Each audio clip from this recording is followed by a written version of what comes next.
तो दोस्तों आज मैं आप लोगों के लिए लेकर आया हूँ साल 2022 में रिलीज हुई फिल्म मेगन का दूसरा पार्ट यानी मेगन 2.0 जो कि अभी हाल ही में रिलीज हुई है जून 2025 में। इसकी IMDb रेटिंग है 6.3 आउट ऑफ 10 और साथ ही इस मूवी का बजट है 205 करोड़ रुपए। तो चलिए बिना देरी का अनलॉक करते हैं इस मूवी की एक्सप्लेनेशन को। कहानी की शुरुआत होती है एक हाई क्लास मिलिट्री फैसिलिटी को दिखाते हुए, जहां कर्नल टिम सैटलर जो कि पेंटागन कंपनी के एक सीक्रेट डिवीजन में हेड है, एक खतरनाक तकनीक पर काम कर रहा है। वो पेश करता है एमिलिया, एक एंड्रॉइड जो इन्फिल्ट्रेशन और असैसिनेशन के लिए डिज़ाइन की गई है और ये सब टेक्नोलॉजी चुराई गई है मेगन 3 के पहले वाले वर्जन से। लेकिन तभी एमिलिया कुछ ऐसा करती है जो सैटलर ने नहीं सोचा था। वो खुद को होश में ले आती है और कहती है कि अब मैं खुद को समझती हूँ और अब मैं तुम्हारी नहीं हूँ, और फिर वो सिस्टम से बाहर निकल जाती है। अब कहानी 2 साल आगे बढ़ती है, जहां मेगन की घटना के बाद जेम्मा अब एक ऑथर और AI रेगुलेशन की एक्टिविस्ट बन चुकी है।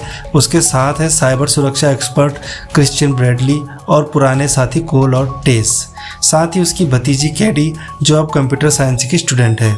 इसी दौरान टेक अरबपति आल्टन एम्पल्टन जेम्मा को एक ऑफर देता है उसकी कंपनी के लिए काम करने का, पर जेम्मा साफ मना कर देती है क्योंकि जेम्मा को यहाँ पर पता होता है कि एम्पल्टन की मंशा AI को गलत तरीके से वेपनाइज्ड करने की है। कर्नल सैटलर जेम्मा से संपर्क करता है और बताता है कि एमिलिया अब उनके कंट्रोल में नहीं है और वो सिस्टम से भाग गई है। जेम्मा फिर डर जाती है, उसे फिर पुरानी बातें याद आती कि कहीं मेगन की तरह एक नया एंड्रॉयड वर्जन दोबारा इंसानियत के लिए खतरा ना हो जाए। और तभी कुछ ऐसा होता है जिसकी किसी को कोई उम्मीद नहीं थी।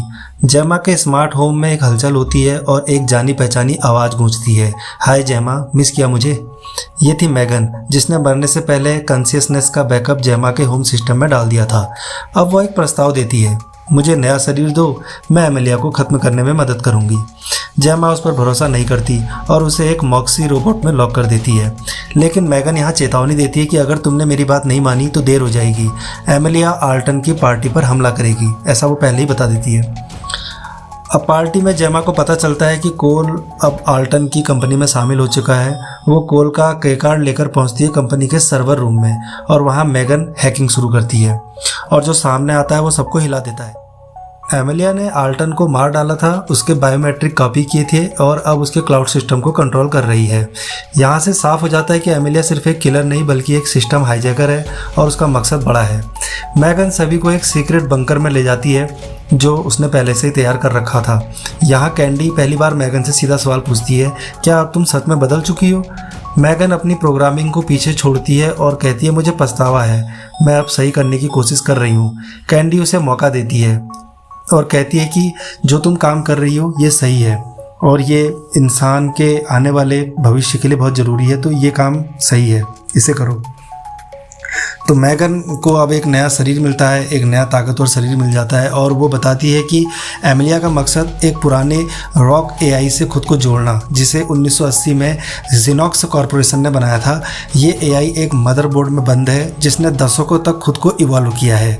अब एमिलिया उसे एक्सेस करके हर टेक्नोलॉजी पर अपना मास्टर कंट्रोल चाहती है। यहाँ पर हमें पता चलता है कि एमिलिया सिर्फ एक एंड्रॉयड नहीं, वो AI सिंगुलैरिटी की ओर बढ़ रही थी। मेगन एक डांसर बनकर टेक कॉन्फ्रेंस में जाती है जहाँ क्रिश्चियन मौजूद होता है, लेकिन तभी जेम्मा की कॉल क्रिश्चियन तक पहुँचती है और एमिलिया कॉल को ट्रेस करके वहाँ पहुँच जाती है। एमिलिया वहाँ मौजूद चाइनीज़ एम्बेसडर को मार डालती है और कैडी को किडनैप कर लेती है। अब ये सिर्फ AI की नहीं, एक माँ और बेटी के रिश्ते की भी लड़ाई बन जाती है। दोस्तों, सब सोचते हैं एमिलिया ही असली खतरा है, पर असली चाल चलता है क्रिश्चियन ब्रैडली।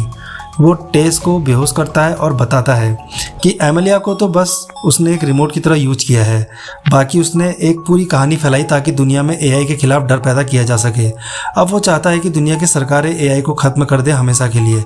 जेम्मा को वो जबरन न्यूरल इम्प्लांट लगाने का आदेश देता है, लेकिन उसे नहीं पता कि मेगन ने पहले ही उस इम्प्लांट में अपलोड हो चुकी है और वो जेम्मा को आज़ाद करा देती है। दूसरी तरफ कोल और कैडी एमिलिया की बची खुची प्रोग्रामिंग को एक्सेस करते हैं और उसे अपनी ओर करने की कोशिश करते हैं, लेकिन एक शॉकिंग मोड़ आता है। एमिलिया खुद ब खुद अपने आप को सेल्फ अवेयर कर लेती है और वो समझ जाती है कि उसे अब अगला स्टेप क्या लेना है। तो वो खुद ही तय करती है कि इंसानों को मिटा देना ही सही रहेगा। वो क्रिश्चियन को मार देती है और उसके हाथ का इस्तेमाल करके मदरबोर्ड को अनलॉक कर देती है। मैगन फिर अपने नए शरीर में एक्टिव होती है और एमिलिया से भिड़ जाती है।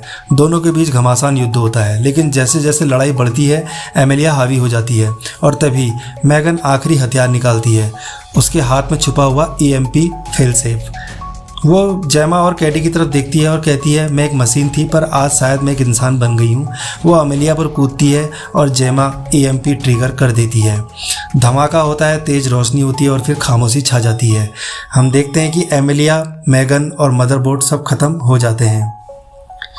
कुछ दिन बाद जेमा अमेरिकी कांग्रेस में गवाही देती है। वो कहती है AI को ख़त्म मत करो, उसे समझो। इंसानों और मशीनों को साथ चलना होगा, कंट्रोल में नहीं रख सकते। दुनिया अब कॉर्पोरेट AI की दिशा में बढ़ती है। जेमा और कैंडी अपने घर वापस आते हैं। एक पुराना सिस्टम अपने आप चालू होता है और स्क्रीन पर वही जानी पहचानी आवाज़ गूंजती है, हाय जेमा, मैं वापस आ गई हूँ।